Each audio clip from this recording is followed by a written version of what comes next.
안녕하세요. 오늘 당신과 함께 살펴볼 자료는 작가 커트 보니것, 그리고 그의 대표작이죠. 챔피언들의 아침 식사와 제5도살장을 함께 다룬 흥미로운 기사입니다.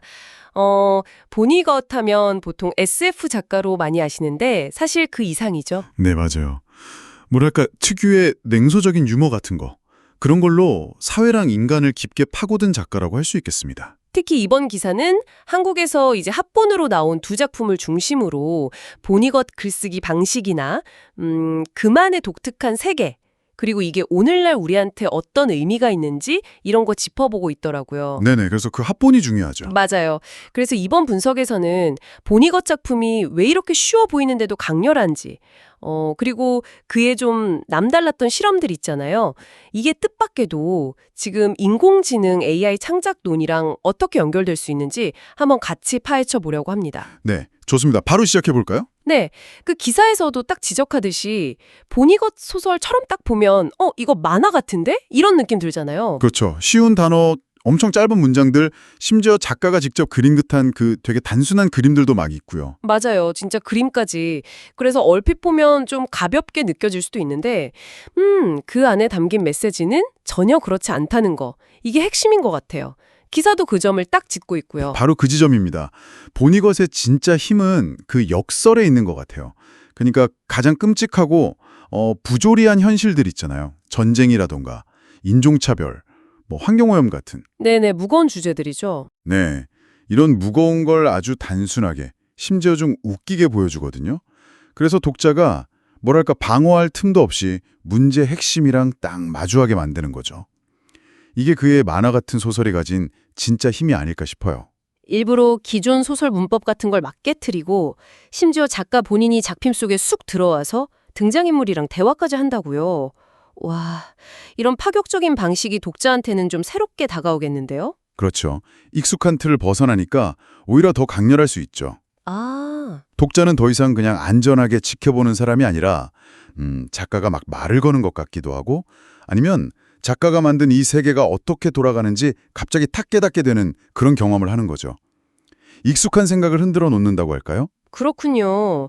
이 합본에 실린 제5도살장하고 챔피언들의 아침 식사, 이 두 작품이 보니껏 대표적으로 꼽히잖아요. 네, 그렇죠. 제5도살장은 작가 본인이 겪었던 그 드레스덴 폭격 경험이 녹아있다고 들었어요. 주인공이 시간의 흐름에서 막 벗어난다는 설정부터가 좀 예사롭지 않고요. 네, 제오도살장은 정말 전쟁의 참혹함을 개인의 그 파편화된 시간 경험을 통해서 보여주는 아주 강력한 반전 문학이죠.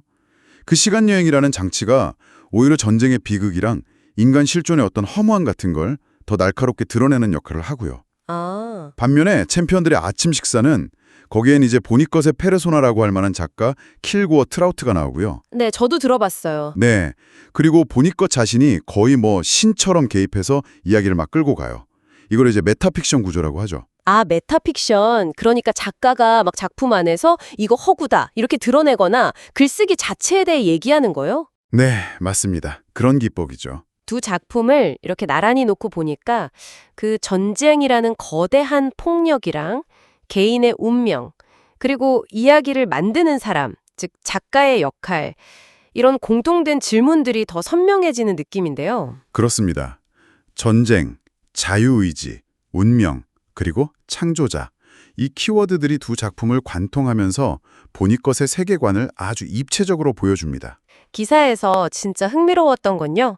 보니것의 이런 실험적인 글쓰기를 오늘날 생성형 AI 있잖아요. 이걸로 창작하는 거랑 연결짓는 부분이었어요. 아, 네네. 마침 얼마 전에 일본에서 문학상 받은 작가가 작품 일부를 챗 GPT로 썼다고 밝혀서 좀 시끄러웠잖아요. 맞아요. 논란이 있었죠. 그래서 여기서 이런 질문을 던져볼 수 있는 거죠. 보니것이 등장인물을 막 조종하거나 직접 개입하면서 작가는 정말 전능한가? 이런 질문을 던졌다면 오늘날 AI가 텍스트를 막 만들어내는 이 현상은 창의성이 뭐냐, 저자성은 또 뭐냐, 이런 개념에 어떤 새로운 질문을 던지는 걸까 하고요. 아, 방식은 다르지만 결국 누가 창조하는가, 창조란 대체 뭔가 하는 근본적인 질문으로 이어지는 거군요. 네, 그렇죠. 보니것이 수십 년 전에 던졌던 질문이 이 AI 시대에 다시 중요하게 떠오르는 셈이네요. 중요한 지적입니다.